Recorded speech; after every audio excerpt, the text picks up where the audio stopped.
Well, the basis of language was originally just sound.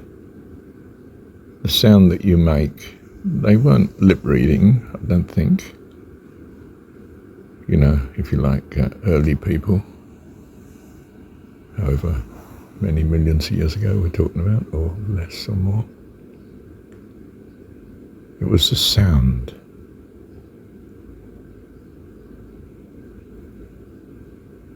Sounds are what you rely on at night to hear what you can't see.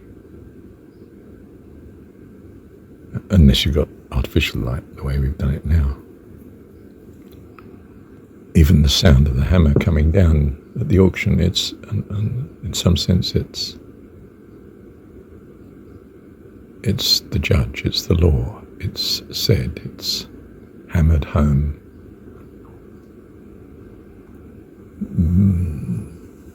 We think of good words, good sounds. The word itself is something to do with sound, isn't it? We've thought a bit more now in terms of written signs and symbols, letters, but really words were sounds.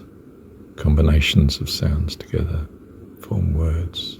Combinations of words form sentences. Sentences help form meaning and communication of what I'm thinking that I want you to be thinking as well. In fact, whenever we speak, we seek to influence, which gives you an idea how dominant I am, because I'm often speaking. I have a great desire to speak. I have a desire to dominate. I mean, it's the English heritage probably, you know, empire and all that rubbish.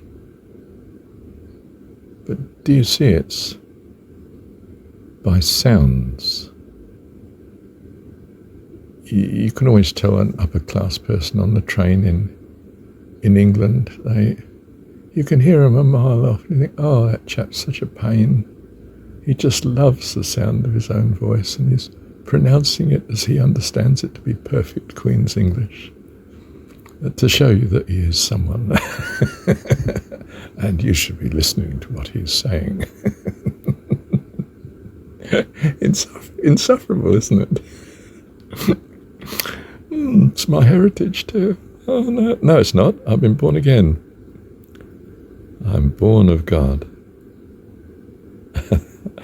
That's my story, and I'm sticking to it. Thank you, Heavenly Dad. Was it Simon and Garfunkel? To hear the sound of silence.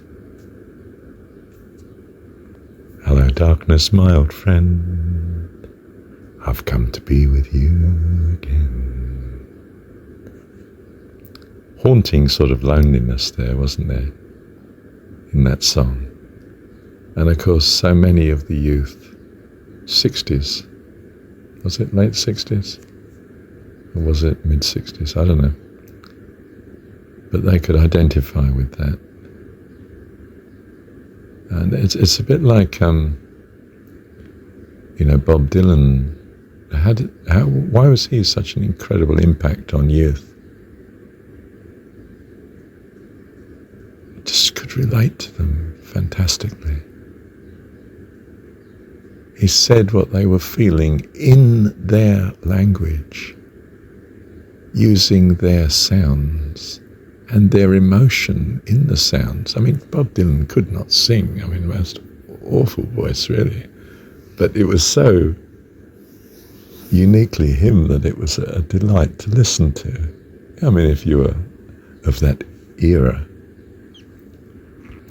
And as I say, when he met the Beatles, he told them off. He said, you've got all this following. What are you doing with it? And it transformed the Beatles.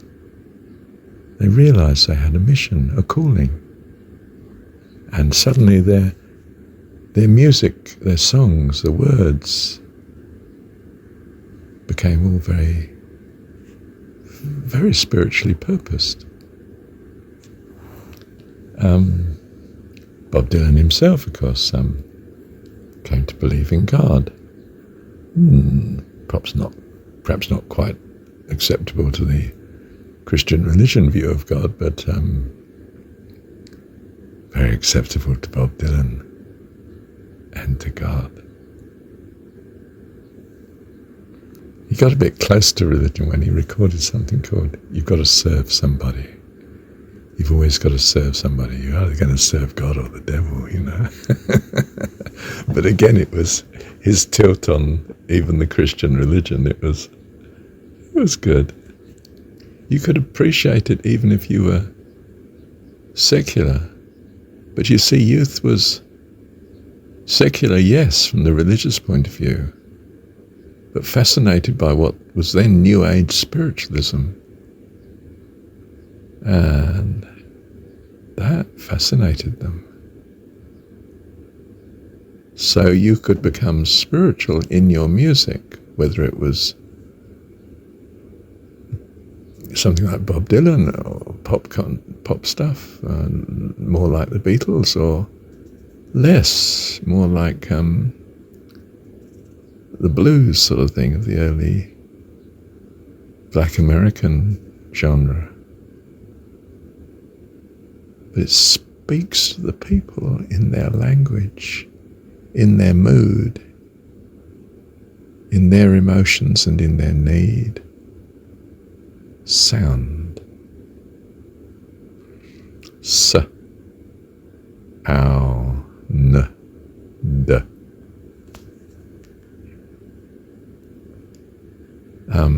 N is a very grounded word, deep in you. When like someone says no. Remember the first time I said no to Dad? I was 19. He didn't argue. He thought,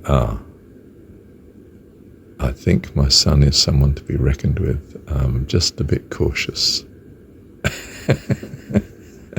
It's a bit like the dog growling at you. No. Oh, I haven't had to cope with that before. Have to rethink this one, thought my dad. Didn't say a word.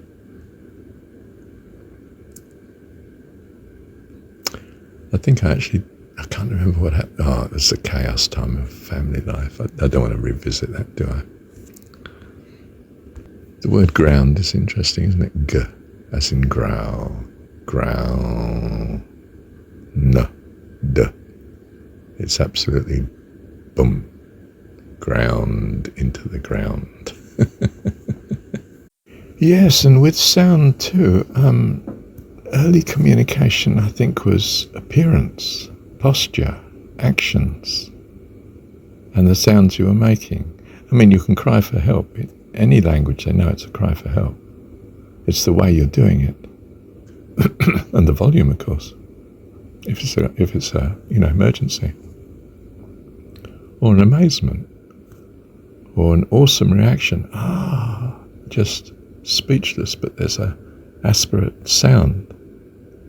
Presence of God, you see, awesome. Much of our communication is still by the appearance, not just the sound.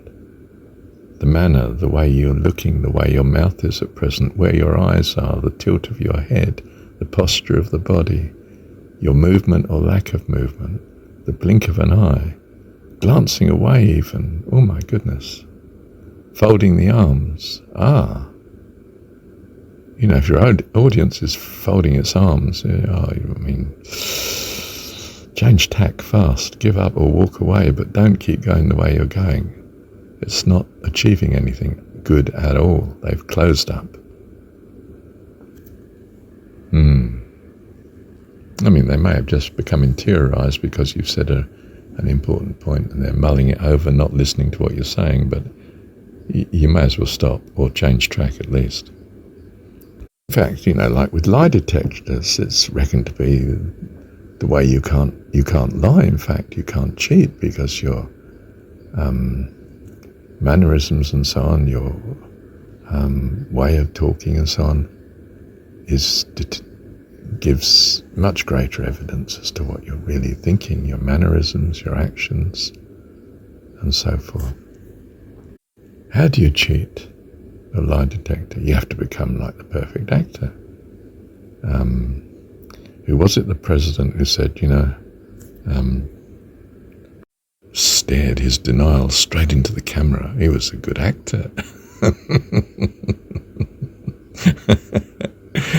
He was such a likable person, you wanted to accept what he was saying anyway. That was the trouble. And he was lying, of course. I won't name him, but perhaps you can think of who it might have been. But really what counts, not your choice of words, but your choice of words says everything. Your mannerisms, your movements, your heart, your values, your feelings, especially at the present. And most of us read that most of the time pretty successfully. We have a very good idea of what the other person's thinking and feeling. And it wasn't just by the words. If you love a person, what you do communicates it. Your posture, your attentiveness, your concentration, your focus, your reactions, your trust in them, in what they say, your willingness to help, your joy. We are wonderfully and fearfully made, children of God. Thank you, Heavenly Dad. Oh, and it occurs to me too, the lie detector, what's it measuring? Oh, your heartbeat, your blood pressure changing. I mean, it's going on the heart, isn't it? It's looking for those physical, it's when he said such and such, his heart started racing or paused. What was that about? You've got to be a really good actor and throw yourself into the part to beat the lie detectors. And I think you could do it. I don't know if I wish to say fortunately or unfortunately. It depends what the problem is, I suppose. But there's so many things that betray who we truly are. Thank you, Heavenly Dad. You want to be heard, you speak loudly. Loud enough so they definitely hear, anyway. If really you're shy and not sure about what you're saying, it gets quieter and quieter. But sometimes, of course, it gets quieter because you're deep in thought and you feel your audience is deep in thought with you. There's no need to shout.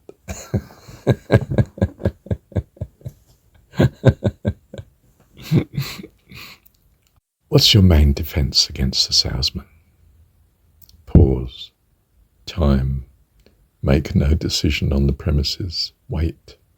Say, think about it. Come back tomorrow. You may never come back tomorrow, but you will have thought about it.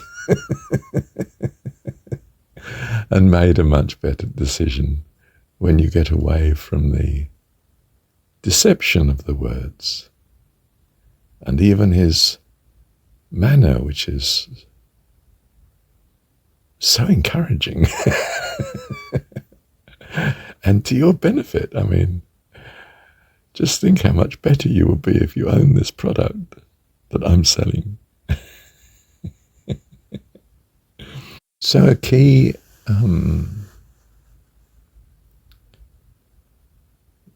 moral concern is your choice of words, telling the truth. What's the value of truth? In that it helps you make better decisions. Some truths don't.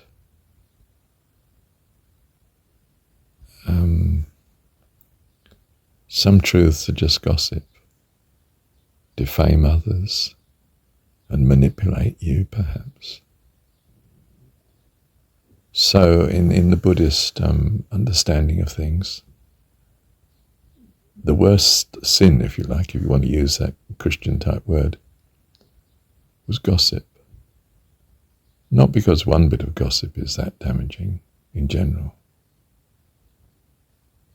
but it amounts to so much because people gossip so much. There's this huge weight of corruption influencing mankind to bad outcome, to bad opinion, to harmful emotions and purpose. And gossip turns out to be a greater problem than lying. And lying's not good. But don't get me wrong, beware of principle. Some lying is most helpful. Do you like my new dress? Ah, wow. What a lovely colour. Or something. Where did you get that? Not, where did you get that? Of course, that wouldn't do, would it? Do you see, it's not even the words, it's how you say them that counts, isn't it? And that's what's so difficult when you read a letter from someone instead of talking to them. It's much more reliable talking to them than reading what they've written, a text or an email or a letter. To talk to the great teacher, as you see it,